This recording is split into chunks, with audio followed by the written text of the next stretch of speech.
Hey love bugs, welcome back to another Tarot Lover Reviews. Today we are taking a look at the Dungeons and Dragons tarot deck. So if you know of this tarot deck or you did not know about this tarot deck and you're just not sure whether or not it's right for you, hopefully this review and the tarot flip through at the end of this video helps you to decide whether or not this is the deck for you. Now, if you want to go straight to the flip through, feel free to take a look at my description. I break out all of the suits into different chapters so you can select where you would like to start through the tarot flip through. But for right now, we are going to talk about all things Dungeons and Dragons tarot. We're going to take a look at the packaging. We're going to take a look at the guidebook, and we're going to take a look at the cards. So let's get into that. So first things first, the packaging. So we'll do it this way so you can see what that looks like. Okay. I love it because it looks like a book. It literally looks like a book that you can put onto your bookshelf and no one would be the wiser. And then here's the back of the box, and the box opens like a book. Okay, it opens like so. And then this is the interior of the box with your ribbon to help take the tarot cards out of the box more easily. You noticed, if you didn't notice, let me open the box back up. It is a thick box, which means that your cards will be well protected just in case it falls to the floor within the box. Okay, if it falls to the floor outside of the box, honey, you're gonna have some damage. But if it's in the box and it falls to the floor, know that your cards will be well protected in the box. So that is the packaging. Now, I will mention on here, there's a little scuffle. It was there when I purchased the deck. I'm sad that the box was damaged, but you know what? That's the box, right? It's supposed to protect your cards. The cards are the most important thing, right? Okay. So let's get into the guidebook. This is your guidebook, okay? A very thin guidebook, and the reason why it's such a thin guidebook is because there is not very much to the descriptions on each of the cards. Yes, you get a full color of each of the cards, which is fantastic, but there is not much definition or description when it comes to each of the cards. This is a Dungeons and Dragons tarot deck.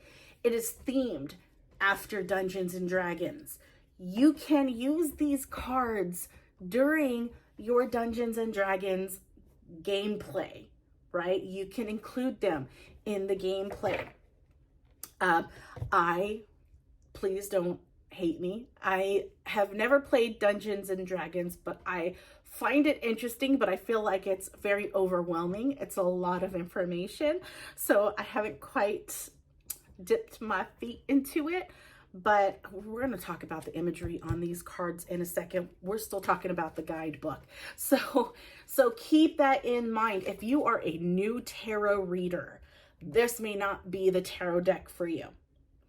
And I mean that. Typically, when I say something like that, I will follow that up with, but don't listen to me, because if you resonate with the tarot deck, you should get it. But the guidebook does not assist you in understanding what that card is. And we're going to get further into the cards. Let's finish the guidebook up. So it's pretty straightforward as far as the cards. It shows you all the cards, and it gives you not so much a description and not a description of what that card is. It's kind of explaining, but a very short explanation of what you're seeing within that card. It is very Dungeons and Dragons as far as the verbiage in the guidebook. It doesn't really say who wrote the guidebook, so I can't necessarily reference any other cards I will say, or any other cards, any other decks that the writer may have also done, but I will note there are tarot spreads that you can utilize with this tarot deck, which is, I believe, kind of sort of Dungeons and Dragons themed. So that is always a plus. So that is the guidebook. Keep that in mind. But yeah, I would not recommend this to new tarot deck users or readers because the guidebook doesn't help you very much, and the imagery is not based off of the Rider-Waite-Smith imagery, and you can't necessarily use a guidebook. I mean, you can, it's just, it's a lot more work if that's the case. You know what I mean? So yeah, keep that in mind. Let's get into the cards. So the cards, this is what the back looks like. Okay.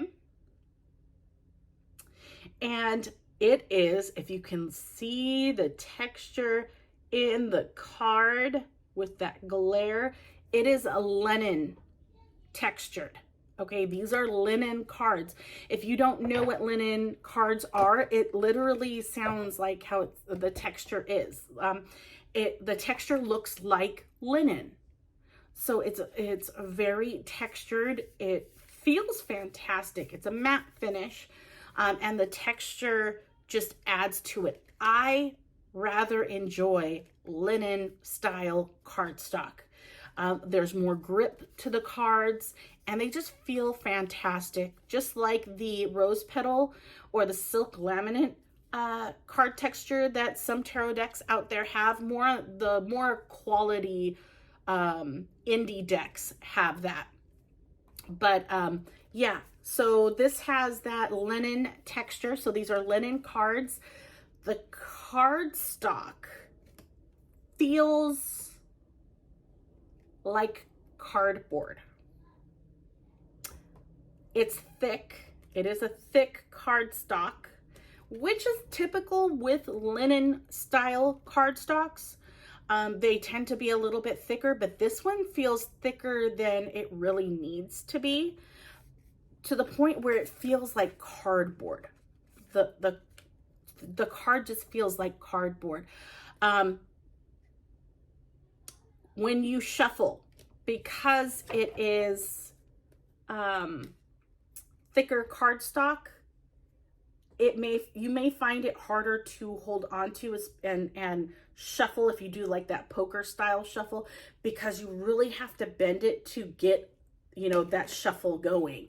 And because the cardstock's on the thicker side, it makes that difficult to shuffle in a poker style shuffle, right?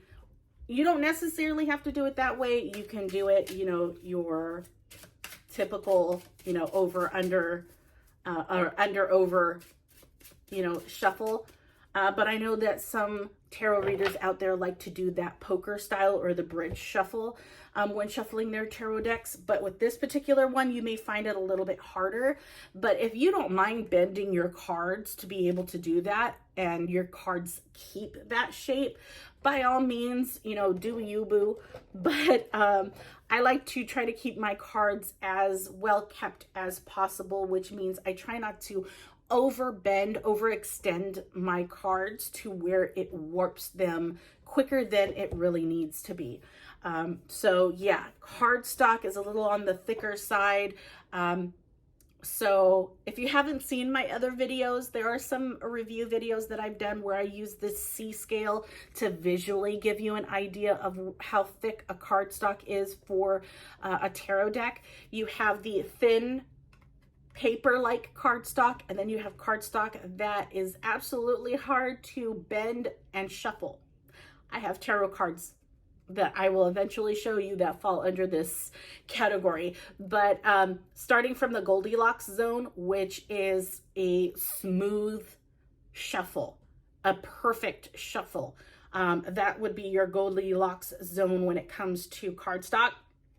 This one is like in the middle, you know, like a halfway, a third down, right?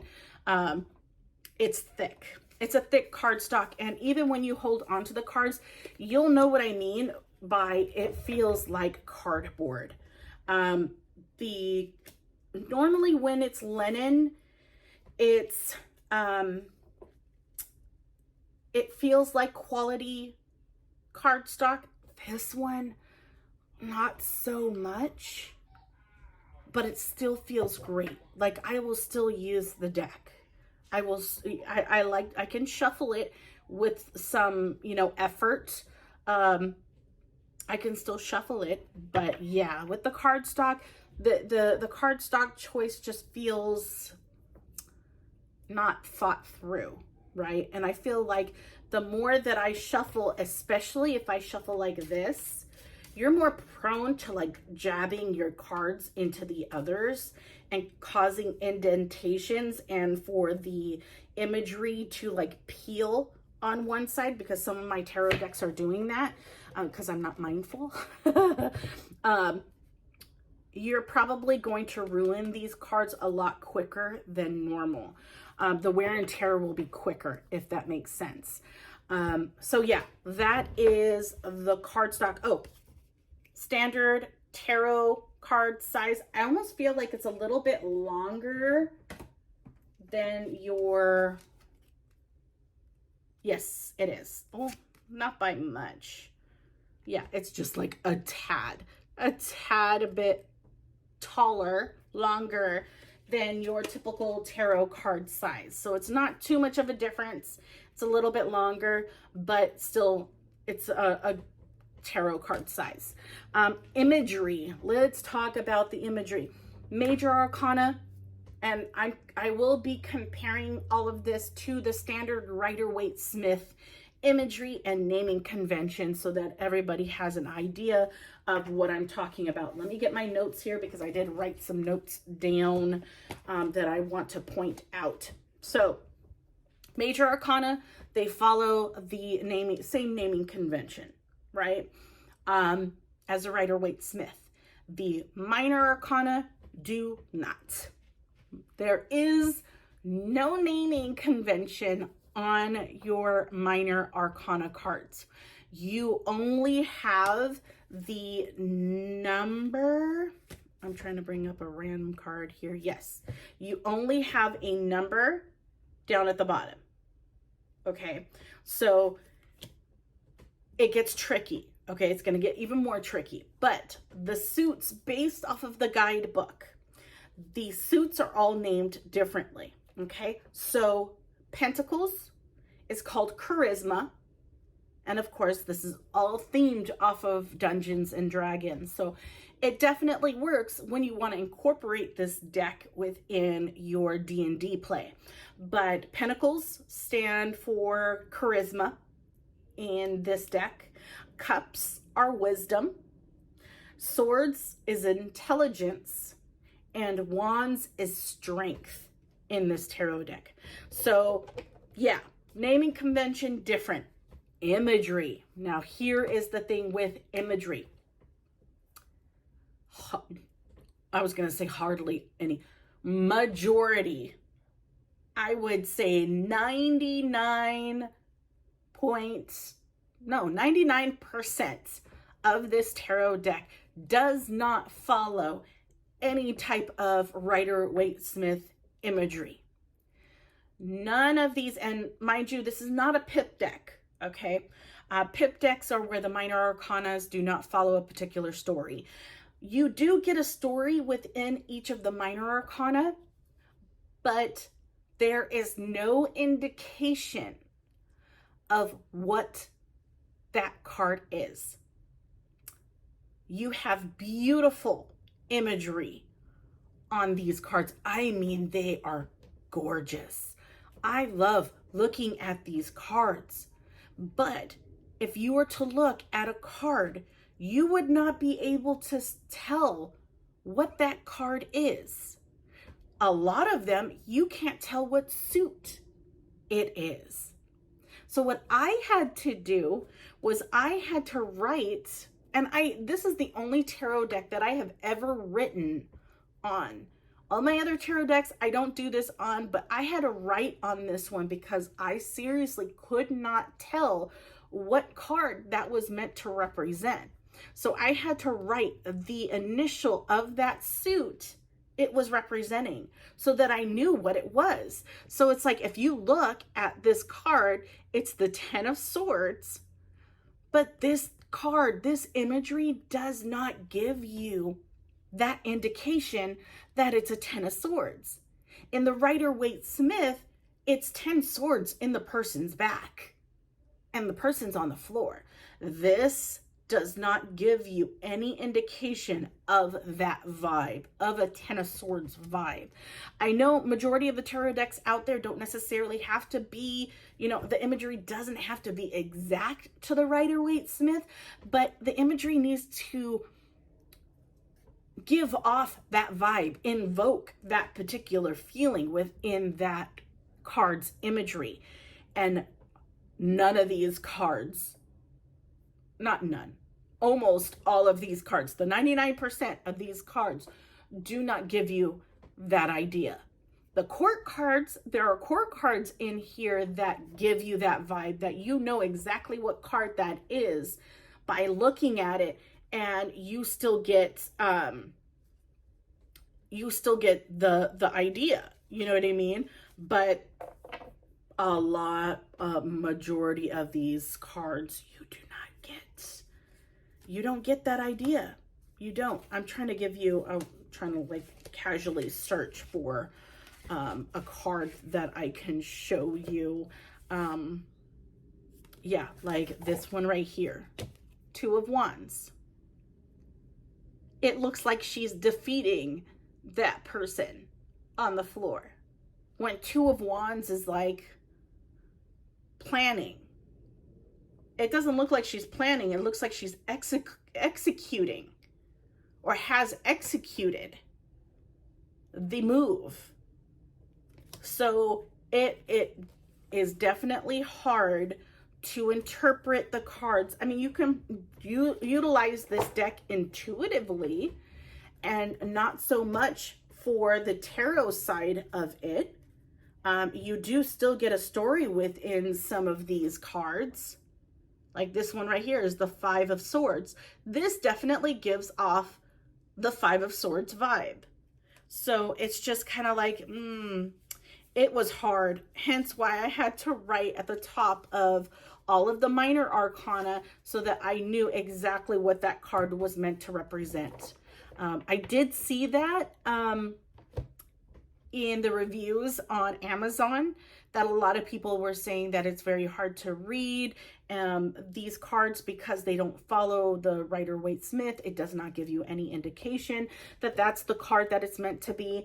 And they also talked about the card stock, so I definitely agree with them as well. So highly recommend whenever you're looking for a tarot deck to read the reviews because they help you a ton. For me, I was curious. Even though the comments said it, I was still curious about the tarot deck and the cards that I could see. The imagery was just absolutely gorgeous. So definitely image-wise, it is beautiful, and beautiful imagery within this tarot deck. Will definitely work with a D&D game, but tarot-wise, it's a little difficult, especially if you are a new tarot reader. You will find this difficult to read. Doesn't mean you can't read it. You will eventually get it, but if you are just starting out and you're trying to understand everything, this may not be the tarot deck you want to start with. Or if you just want a tarot deck to have in your collection that is D&D, this is definitely something that you can include in your collection. But yeah, hopefully this video has helped you in some way. Let me know if you enjoyed this review. Give it a like, take a look at my channel, and see if there are any other tarot decks that you might be interested in that I have done a review on. if there's not a tarot deck that I've done a review on that you're interested in me reviewing, comment below and let me know so that I can go ahead and check that out. I may have the tarot deck already and I just haven't done a review on it. But yeah, guys, without further ado, here comes the flip through. Let me know if you guys have any questions or any suggestions, and I will talk to you guys later. Bye.